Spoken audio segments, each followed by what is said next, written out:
दोस्तों, स्वागत है आपका जी के जीनियस चैनल में।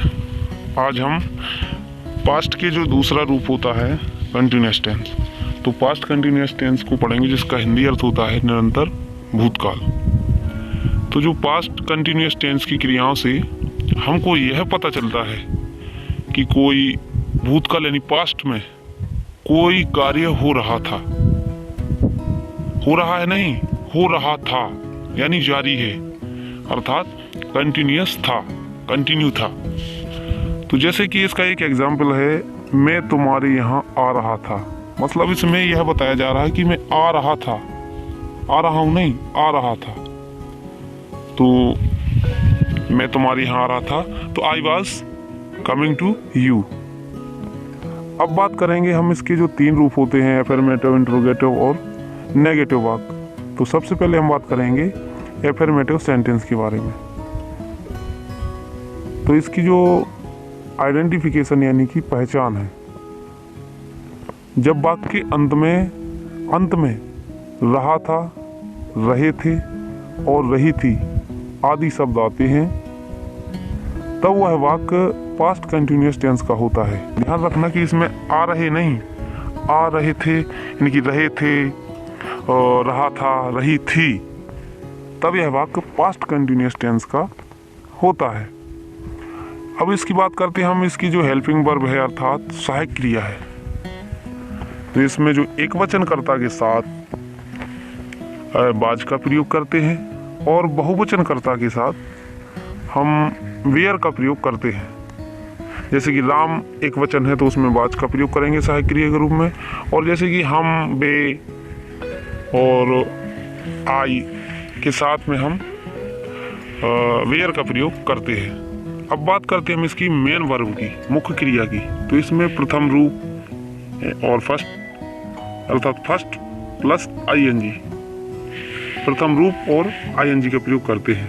इसका जो फॉर्मूला है, सूत्र है, पहले सब्जेक्ट यानी कर्ता, फिर हेल्पिंग वर्ब यानी सहायक क्रिया, फिर मेन वर्ब यानी मुख्य क्रिया, फिर ऑब्जेक्ट मतलब कर्म, और उसके बाद अन्य शब्द का प्रयोग करते हैं।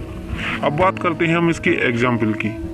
जैसे कि राम भोजन बना रहा था, तो सबसे पहले कर्ता क्या है, राम, और कर्ता राम मतलब एक वचन है, तो इसलिए हम बाज का प्रयोग करेंगे सहायक क्रिया के रूप में। अब इसकी मुख्य क्रिया की बात करते हैं, तो इसमें भोजन बनाना मतलब कुकिंग, कुक मतलब भोजन, और उसकी प्लस आईएनजी का प्रयोग करते हैं। तो Ram was cooking two meals, meals हो गया अदर वर्ड। अब सेकंड जो उदाहरण है, वे मैदान में क्रिकेट खेल रहे थे। तो इसमें जो बे शब्द है वो बहुवचन करता है, इसलिए they were playing to cricket in the ground. अब बात करते हैं हम इंट्रोगेटिव सेंटेंस की, अर्थात प्रश्नवाचक वाक्य की।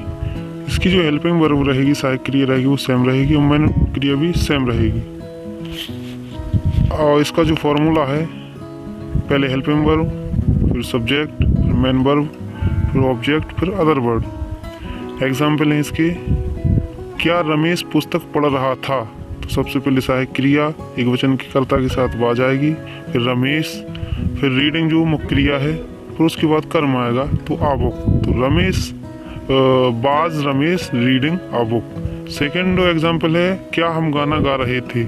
तो हम जो बहुवचन करता है, इसलिए were we singing a song, बहुवचन कर्ता के साथ वेयर का प्रयोग किया जाता है। अब बात करते हैं हम नेगेटिव सेंटेंस की। तो इसकी जो हेल्पिंग वर्ब है, सहायक क्रिया है, एक वचन कर्ता के साथ बाज नोट तथा बहुवचन कर्ता के साथ वेयर नोट का यूज करते हैं। मतलब एक वचन यदि करता है तो हम बाज नोट का प्रयोग करेंगे, और बहुवचन करता है तो वेयर नोट का प्रयोग करेंगे। इसकी जो मेन वर्ब है सेम रहेगी। अब बात करते हैं इसके फॉर्मूला की। तो इसका फॉर्मूला है, पहले सब्जेक्ट, फिर हेल्पिंग वर्ब, फिर मेन वर्ब, फिर ऑब्जेक्ट, फिर अदर वर्ड। एग्जाम्पल है इसके, जैसे सचिन नहीं खेल रहा था, तो सबसे पहले करता सचिन, फिर उसके बाद सहायक क्रिया वाज नॉट, फिर उसके बाद मुख्य क्रिया तो playing, Sachin was not playing. Second example है, हम नहीं कूद रहे थे, तो we we are not jumping. Were not इसलिए प्रयोग किया जाएगा क्योंकि उसमें कर्ता जो है बहुवचन है। कूदना का जंपिंग। आखिरी एग्जाम्पल है, वे गणित के सवाल हल नहीं कर रहे थे, तो they were not solving question of math.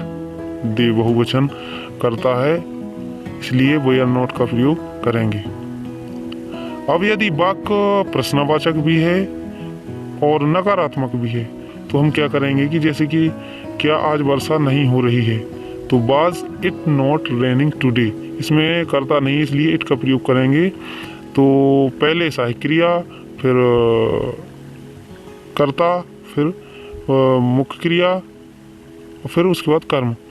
तो क्या वह सागर से भोपाल नहीं जा रहा था, तो be was he not going Sagar to Bhopal. Next part coming soon, बहुत जल्दी बनाएंगे। प्लीज़ चैनल को सब्सक्राइब करें, वीडियो को लाइक करें, शेयर करें। Thank you, all the best.